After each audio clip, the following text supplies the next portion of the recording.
You didn't ask me why we're doing this in a car. I was thinking about the same. We're doing this in a car because you are driving the conversations. Do you get it? Oh, Oh God, that was so okay, bad. okay. I was waiting on it, like I was Okay. sitting on that joke, but I don't think it Yes. landed well. So hi guys, welcome to the first ever podcast, Spilling the Tea with Dhruvi. I am your friendly neighborhood therapist, and I am here with another therapist from the same space. Yes. His name is Jagdishan, and he's going to take us through a very interesting conversation today. So, yeah, before we get into it, tell me a little bit more about yourself. So, hi, I'm Jagadeesan, and I'm a clinical psychologist and Right. a psychotherapist. Okay. So, I specialize in seeing children, and in my psychotherapy practice, I use a trauma-focused approach. Oh, wow. Yeah. Okay. And so, since I am an RCA licensed clinical psychologist, Right. I also have specific procedures and like protocols to assess, diagnose, Yeah. and also treat anyone with mental health conditions like depression, anxiety, ADHD, Wow. OCD, bipolar disorder, and varied other concerns. Yeah. Yeah, that sounds like quite a lot. Yes. Also, so for today's conversation, we're diving deep into why, even in 2025, men still. It's sort of like an unspoken rule that men have to take up the financial burden of the Yes. family, Yes. right? What drew you towards the conversation? Okay. Immediately after you mentioned men, Yeah. some of the like things that came up to my mind include the kind of sufferings I have seen my dad going through, my uncles, and other Yeah. men that I have seen growing up, right? Hmm. How, of course, my mom is also a working woman, Correct. but to a greater extent, I noticed my dad going through a lot of like financial struggles then and there in different situations. And so this is the personal front. And in the professional area, I do see a lot of men who have a lot of like concerns. So a lot of people with depression, gambling addiction, and other concerns. And I notice how finance is a like underlying thing or the foundation for a lot of concerns in different people's households. And it can't be easy to Yes, bear that yes, burden definitely. alone. Yeah. And not just that, not being able to have a space where you can actually talk about it openly as well, because I think in Indian society, men are always sort of seen as the breadwinners and somebody who goes out and earns the bread while the women stay at home and sort of run the household and stuff like that. But I'm also interested in how these, we're in 2025, right? Like I mentioned, how are these things still sort of a very strong part of our system, strong part of our society? Because we say we've come far, we've you know learned a lot about things, and we've advanced a lot in general as human beings. So why is it that still we struggle to through something like this? Yeah. See, that dynamic is changing first and the foremost, right? The way how things were earlier and right now, of course, there are certain changes because women also are working and women are also like taking up equal responsibility to like offer food for the family and all of that. But in majority of the households, it is the man who is also like offering. And at the same time, see, when it comes to financial responsibility, right? It's not just the money that's the concern, it's also other things that a person has to deal with it. Yeah. Particularly when like there are set preferences or set expectations that the society has from a man, meaning the man has to deliver, the man has to like think about specific things, the man shouldn't make mistakes, and if you do specific mistakes, then you should be ashamed to like even come out of your house or like to look at people and speak and all of that.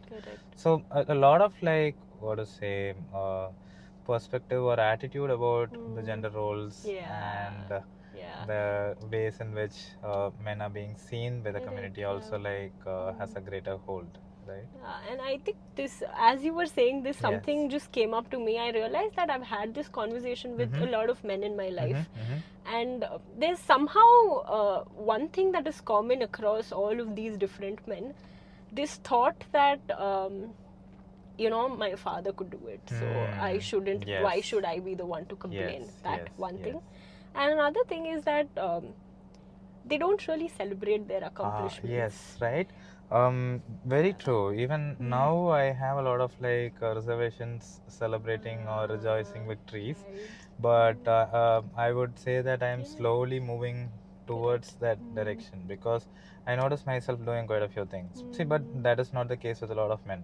I have seen a lot of men who don't really want to spend money for themselves on good food, good dress, or some level of luxurious items and all of that, where they're okay with doing all of that for the family. Correct. So that's again another way of not really celebrating their victories, their achievements. And they end up saying if I spend more for myself, then I don't feel good. I feel like I could have done that for the family, and I feel guilty about spending for myself, right? A lot of people have this reservation actually, and I would invite people to also acknowledge that I am also important and I need certain things at a given point in time. Of course, the way how we can differentiate between needs, like needing a 500 rupees shirt or a 5,000 rupees shirt is completely different. But if we are spending, if you are earning enough, it is also okay to spend here and there wherever required, right? And it also again ties to how emotionally they are always sort of suppressing a lot of emotions, and it also sort of, this again is another way of suppressing joy, right?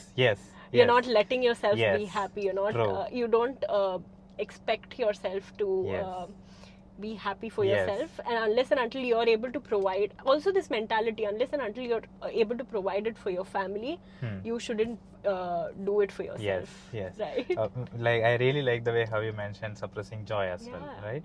Because we do speak a lot about triggers, but are we speaking about glimmers? Something we also need to reflect more on, wherein glimmers are kuti things that we could enjoy and spend more time visualizing or staying in touch with it, right? But because of this innate nature to bury things, right? Be it sadness, be it anger, be it other emotions like guilt, shame, regret, and all of that. And similarly, even when a positive experience happens, men don't really know how to receive compliments or to receive some affirmations from others, and just what to say, they don't know how to respond to such situations. This brings a very interesting experience that I had with one of my friends recently, where I was just telling him that you've come so far. 2 years ago you had thought that you would start your own business, today you have 2 businesses of your own, and you're running them all alone and with support of your other partners and everything. But also you've come a long way since you're a very different person than you were 2 years ago, and right? the kind of hard work, the dedication. I was telling him how proud of I am, and he was like, no, please don't say that to me, because I don't feel like I've done enough yet. I have to keep going. See, the standards and the level of perfection from a man's perspective is so. And again, this is something that I've found common in a lot of men in my life, that the more they do, the more they want to keep doing.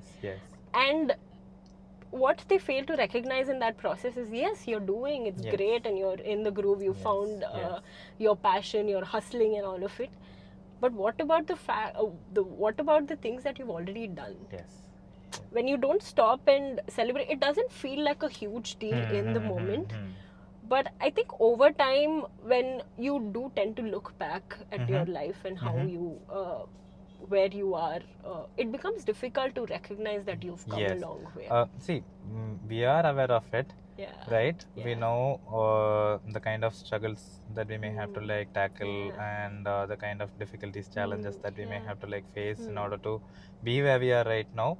But in majority of the situation, what tends to happen is, where since men don't really give the time and space to like acknowledge that and sit with themselves.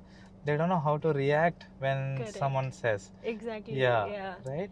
And in a lot of situations, I also notice men doing constantly a lot of things without any acknowledgement, validation from others, and just some words like, "Hey, you're doing something good.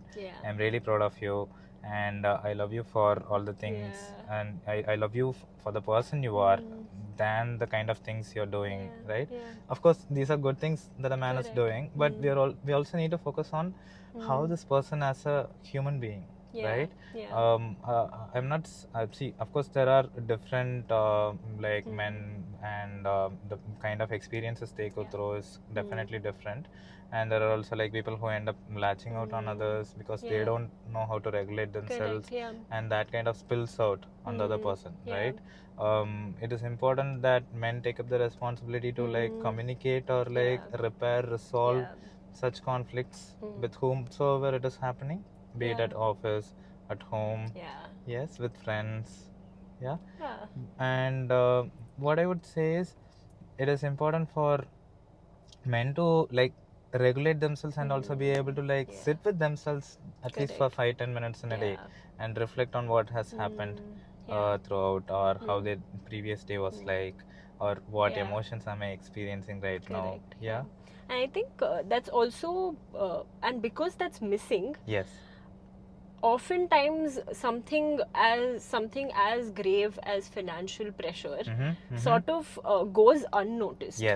Like if you're in a position where you're not able to recognize that this is getting stressful to a point where you might need help and you might need to reach out to, you know, sort of regulate yourself, or even just get a hand, it sort of all comes into perspective, right? If you're not able to recognize that you're feeling a specific way, how are you going to move towards the solution, right? So financial pressure is there, or else some level of commitment is expected of me. All of that is there, but how am I feeling about these tasks or requirements, right? So that is very important. Like you said, am I feeling scared, am I feeling sad, or am I feeling guilty? So each and everything has its own processes that needs to like happen, or like the person needs to focus on working through such situations, but majority of the men don't really do that. And I see men in my life in general, like they're just going through the motion without, like you said, sitting and taking a moment and seeing where they are, recognizing, okay, maybe this is getting out of hand and I might need to reach out for help. And again, that along with the financial burden of, and this, I think to a point, today we are at a place where there might be expectations from outside, but more than that, it's more like an internal expectation that you are the man, you are supposed to do it, right? So, and the fact that they're not able to recognize this itself is something that again comes in the way of sort of this becoming a vicious cycle, right? Bearing the financial burden but not being able to talk about it with anybody. Very true. Particularly when you mentioned that this is also the reason why men don't seek help, right? Because in a lot of situations they've been told you should be good, or like you should take care of things, or you shouldn't make mistakes, or it is important that you focus on specific things so that you're not harming others or like offending someone else.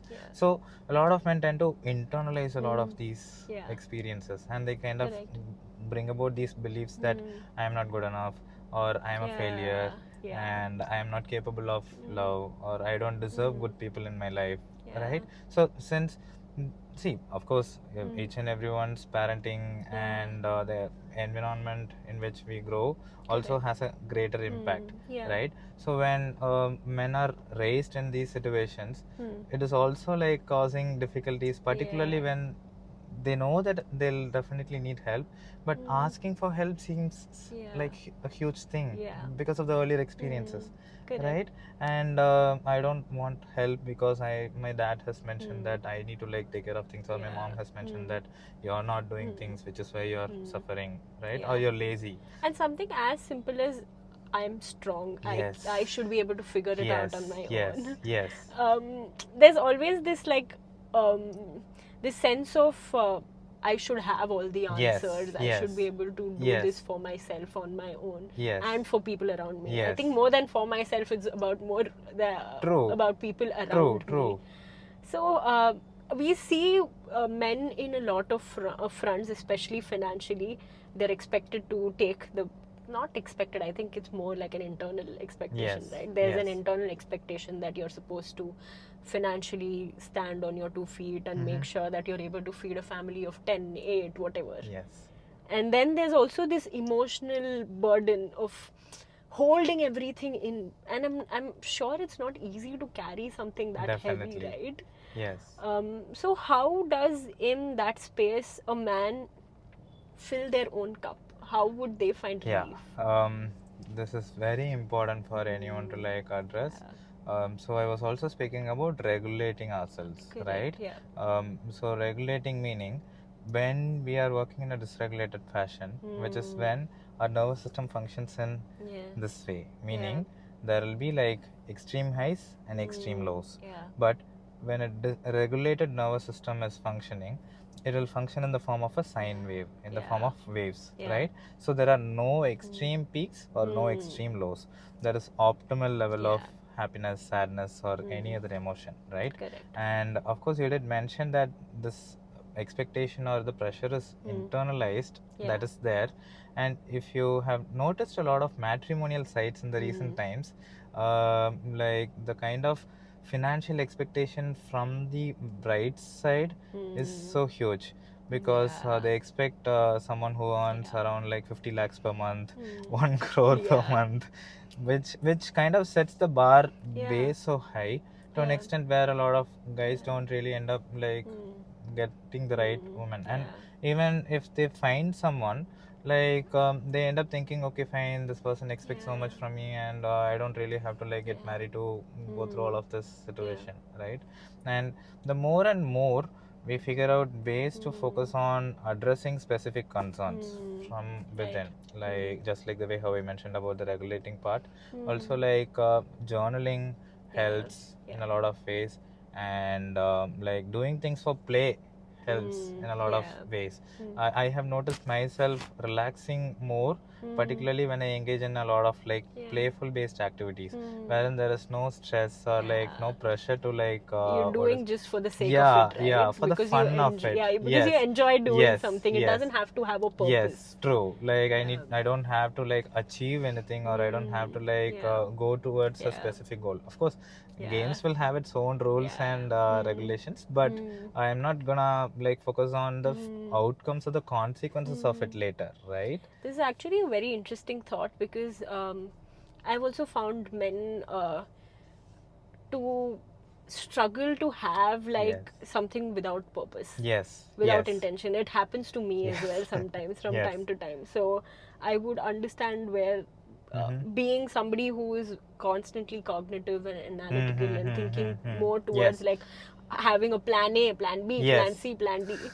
So it can be a little difficult to sort of do something without intention and just so that relax. Relaxing becomes a huge thing. So this becomes a conscious choice then. This is something that I feel like men should consciously choose to do it. It's more like a choice than like the plan of the hour and stuff. So one invitation I would give for a lot of men would be to like focus on like figuring out ways to like bring out this playful child within us as well, so that we know in different situations we are able to like be ourselves and play and like enjoy to the fullest, rather than like focused on worrying about what would this person think, or what would that person think, or what would the society tell, or like how would it be like displayed, or how would it look like from a different person's point of view, right?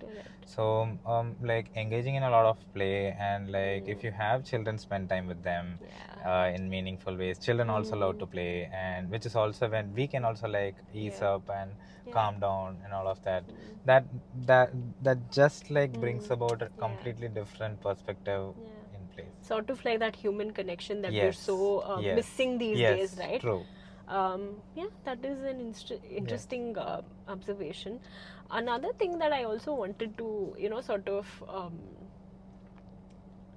ask you was, how do you think this? How would a man in today's time find a balance between being able to recognize that they're feeling the financial burden and being able to say out loud that okay, because there are most of the households have more than one earning person. Yes. So how do they choose to sort of give away a little bit of the burden yes. to somebody So else? this is where there needs to be a lot of communication and conversations between the couple, right? Even though if it is uncomfortable, it is important to have a lot of uncomfortable conversations within the couple to work through a lot of things, right? See, of course, conflicts will be there, fights will be there in any given relationship. How are we fighting is very important. Am I addressing the behavior that is causing problems, or am I addressing the person who is creating such concerns and issues, right? When I'm addressing the person, I'm also discounting all the other good things about this person. Whereas when I'm addressing the behavior, I'm able to say, hey, what you did is like making me frustrated. I want some level of changes from you from this side, right? So a lot of conversations will bring about healthy connection and a lot of understanding and trust between the partners. So when that is established, then figuring out planning and like how much do I need to like allocate for this, how much do I need to like spend for this, should I spend, should I not spend if there is an emergency situation, and like so having these kind of conversations usually help build the communication and the strengths between the couple, and also like ease men's responsibilities, particularly with regard to the financial concerns. And the way that I see it, open communication is the key to yes. A lot of men don't really know how to do that. Correct. See, because if you see women, they have different places where they can like communicate in a social setting, and vulnerability is seen as a core characteristic, or women like have the space and the opportunity to like let their own vulnerable selves out in the open, right? But men don't have a lot of like spaces where that happens. Of course, there would be specific. So if I have a bunch of friends standing next to me and we are having a group conversation, I might have a different level of closeness with different friends around. I will be okay with sharing quite a few things with one person, but in the group dynamics, I may not feel comfortable sharing all of that. But in the women's concerns, it works in a different way, right? When someone is going through some difficult situation, there is some level of like support and also care from others. So what I hear is, to an extent, there seems to be lack of solidarity as well. Yes. Like, we know that this problem exists, we know that it's there, but nobody talks about it. So it's just sort of like pushed under the rug, and the rug is to this point like super lumpy, and we can't walk on it anymore without tripping. Very right? True. So so there needs to be a sense of support and an environment where you feel supported. Yes. And for me to also like be myself, right? Correct. If I'm saying something wrong, or if I'm doing something wrong, someone, of course, having a having a person to like address those concerns, of course, yes. But for me to like say these things, I need to like have a lot of safety. Correct. Right? Correct. That it's okay to like go through all of these things. It's okay to like make these mistakes, and you will figure out and all of that. That safety is a huge concern here, is what I believe in a lot of situations. So finding spaces where you feel safe is another way of sort of opening more about conversations where might feel uncomfortable, but are also something that are important for you as a person, as a human being, and it'll help you sort of lighten the load, right? Yes. I have a very interesting question for you. What is that one expense that you have sort of made, or you've borne for yourself or for your family, that you did it seamlessly, but internally you were struggling and you couldn't talk about it with anybody? That's an interesting question. Um, so one thing that immediately comes to my mind is like me spending for a training program.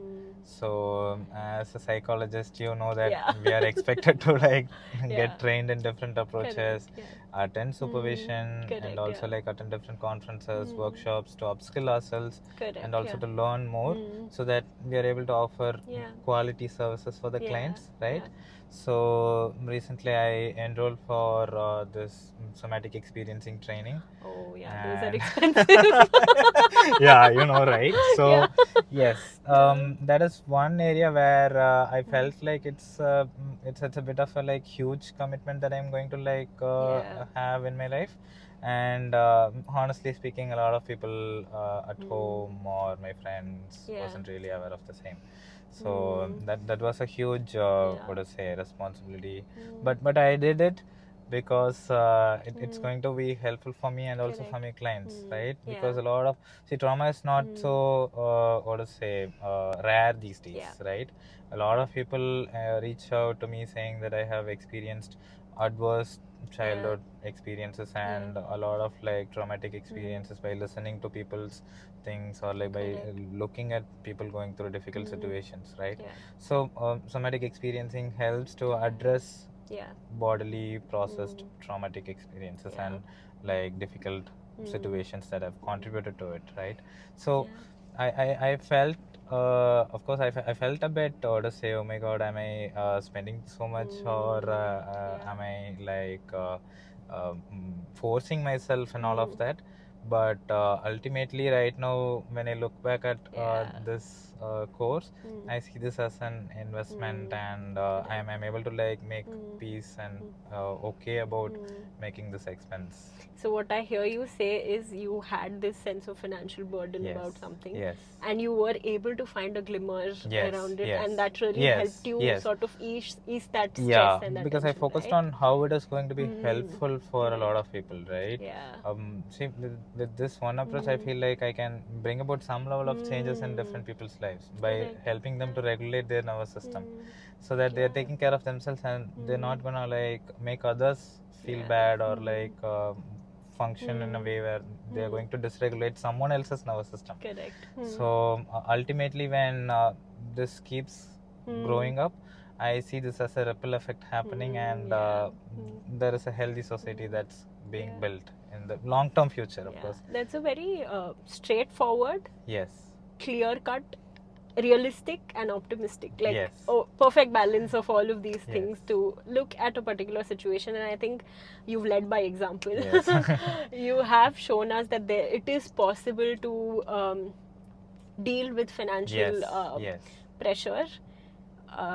And is there anything else you'd like to tell our audience? I would like to thank you for this because I see this as a compliment, and I'm willing to like take this to the fullest, and I would like to acknowledge you for giving me this compliment.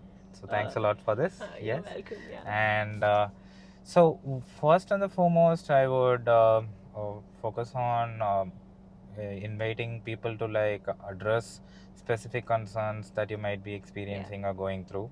And in the recent times, even in India, mental health is growing so fast, and it's huge. And I'm also saying that there are a lot of people who also offer pro bono work, sliding pay scale work. So if financials are a concern for you, please feel free to like reach out to people who are a psychologist or a mental health worker, and they'll definitely put you through to someone who can offer pro bono or sliding pay scale work. Right? For example, a lot of professionals, even me, like different people have a different pay scale, but if you reach out to them and ask or like give your concerns specifically, you will definitely get the help that you need. So what we believe in is that money should never really be a problem to access help or to be able to afford therapy, even though therapy seems a bit expensive, because I have seen a lot of people saying that, particularly men. Yeah. It is, of course, you may have gone through a lot of like difficult situations, Yeah. and you may have not gotten the trust or the safety for you to be yourself or to like communicate your honest views about specific things. Yeah. It is important that you address those concerns, and if you feel extremely difficult to like do that, like seek professional help. Yeah. It's as simple as going to a doctor if there are certain problems in your heart or like hands or like brain or head or any other part of the body. Yeah. We are not gonna like share any of the things that you're telling with us to anyone else, because confidentiality and privacy also plays a huge role, right? So that confidentiality and anonymity will be maintained. Your name and identity will never be revealed to anyone. Each and every psychologist practices that. So the idea is to focus on a therapist who goes for therapy, who's trained in specific approaches, and also is supervised for the kind of work they do. So these are the three important things I would invite you to like focus on if you are going to therapy for the first time. Yeah. I'm glad that you brought it all home and gave us a little bit of a tip on how to choose the right therapist as well for you. And I guess all I'd like to say to the audience is, to the men especially, look at therapy as not an expense but an investment, because you are investing in yourself, and you are investing in a future that you would like for yourself, right? So I guess that's that. It was really nice having this conversation with you. I got to learn a lot of new things, and a lot of things came full circle for me as well. So it was an amazing half an hour with you. Yes, happy to know that. Thanks a lot for inviting me to speak on this. Welcome, So, see, men's mental health is something I had to prioritize, right? Because growing up, I have seen or I have gone through a lot of struggles, and I also had certain situations where I couldn't speak about those concerns. And I am all the more grateful to you for bringing up this podcast so that this would reach a lot of men who are suffering in silence, so that they can access the help that is required from different people, be it friends, family, relatives, or in worst situations, if you're going through a difficult situation, reaching out to a professional and seeking for help is totally fine and okay. So thank you for that. And I hope we meet again very soon and have different sort of conversations this time. Shall, definitely. And before we sign off, you didn't ask me why we're doing this in a car. I was thinking about the same. We're doing this in a car because you are driving the conversations. Do you get it? Oh, okay. I was waiting on it, like I was sitting on that joke, but I don't think it landed well. Yes, I get it. Now I get it to the fullest. Yeah, for those who can't see, like he's at the driver's seat and I'm the passenger princess because I don't drive. And I guess next time we'll see someone else driving the conversation. So that's it for now, guys. See you soon. Bye-bye. Bye.